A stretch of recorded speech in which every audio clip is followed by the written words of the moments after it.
असलामुअलैकुम जी friend, की हाल चाल है? ठीक ठाक हो? उम्मीद है तुसी सारे दोस्त खैर वाफियत नाल होगे। अल्लाह पाक खुश रखे। अज नवी वीडियो के नाल तुहाडी खिदमत दोबारा पेश जनाब। अज तुहाडी मुलाकात एक ऐसी शख्सियत नाल करवा रहे हैं कि जिहड़े बिल्कुल ही गरीब घराने नाल ताल्लुक रखते सी और जिन्हां दे वालिद बचपन विच वफात पा चुके। और उस तो बाद एक उन्होंने गुलूकारी का बचपन तो शौक सी और अपने उस शौक नूं और अपने घर नूं चलाउण वास्ते बहुत ज़्यादा उन्होंने अंत तक मेहनत की।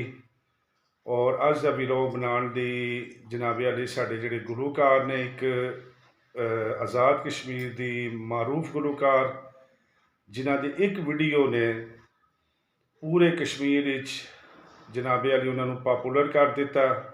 और उन्होंने अपना कारोबार भी नाल नाल रखा और अपने शौक नूं मेहनत की और उस मेहनत का अजर अल्लाह पाक ने उन्होंने ऐसा दिता कि अज वो जनाब पूरे आज़ाद कश्मीर विच बहुत ज़्यादा पॉपूलर ने। फंक्शनां सीडियां केसटां उन्हों का नाम जानिया जाता है। तो लिहाजा मैं तुहाडी राह ज़्यादा देर हायर नहीं होना चाहता, मैं डायरैक्ट तुहाडी उन्हां नाल मुलाकात करवाना। अज वो साडी खुशकिस्मती कि शेखोपुरा दे विच अपनी वो नवें एक कैसेट रिलीज़ करने की खातर आए और साडी उन्हां नाल मुलाकात हुई। तो आइए हुण बाकी कहानी उन्होंने कोलों ही सुनने हैं। आज़ाद कश्मीर के मारूफ गुलूकार हनीफ सागर कश्मीरी। अस्सलाम वालेकुम। वालेकुम सलाम। क्या हाल है जी दोस्तों? ठीक ठाक हो? खैर खैरियत। मैं तुहाडा अपना वीर भरा हनीफ सागर कश्मीरी फोक सिंगर। अज मैं जनाब ज़िला शेखुपुरा मंडी फरूकाबाद दे विच बैठा डॉक्टर अब्दुलरहमान दे पास। ते ये जनाब तारफ तो मेरा तुहानू करा ही चुके ने। ते मेहनत करो तो मेहनत का फल अल्लाह ताला जरूर देंदा है। तो मेहनत जिहड़ी है वो जारी रखनी चाहिए है। तो डॉक्टर साहब बाकी हूँ है कि तुसी जिहड़े कोई सवाल जवाब करने ने वो करो।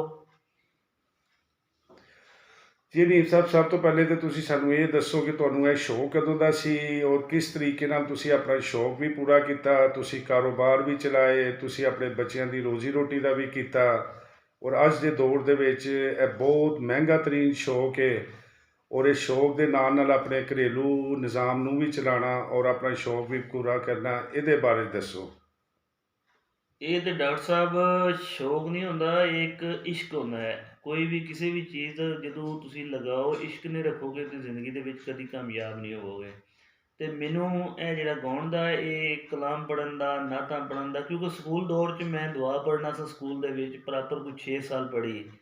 तो उदों ही शौक पैदा हो गया, नातां पढ़ियां। फिर उस तो बाद माहिए टप्पे, अपना गीत, जो भी साडा कश्मीर का कल्चर हो गया, पंजाब का कल्चर हो गया, वो जिहड़े गाने छोटियां छोटियां महफलों विच बह के शादी ब्याह दे। ते अपनी नाल मेहनत भी जारी रखी।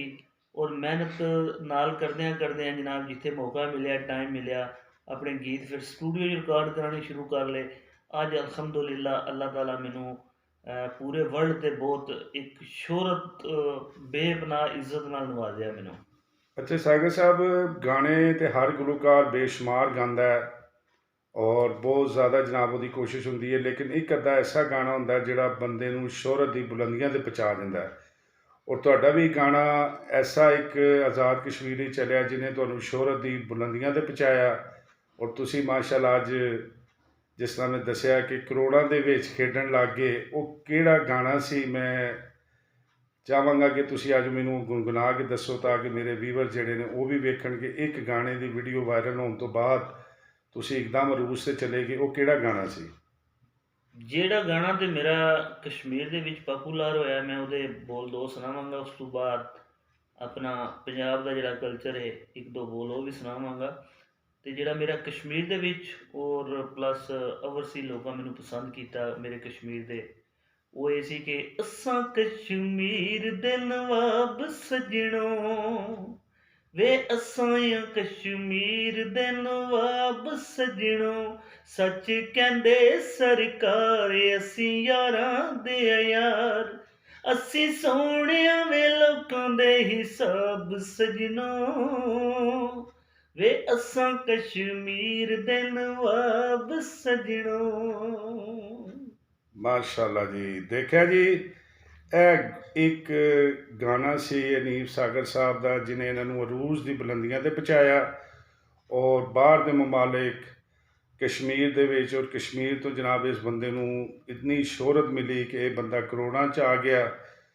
ਤੇ ਉਮੀਦ ਹੈ ਕਿ ਤੁਹਾਨੂੰ ਸਾਡਾ ਇੰਟਰਵਿਊ ਔਰ ਇਹ ਗੁਲੂਕਾਰ ਦੀ ਮੁਲਾਕਾਤ ਪਸੰਦ ਆਈ ਹੋਏਗੀ।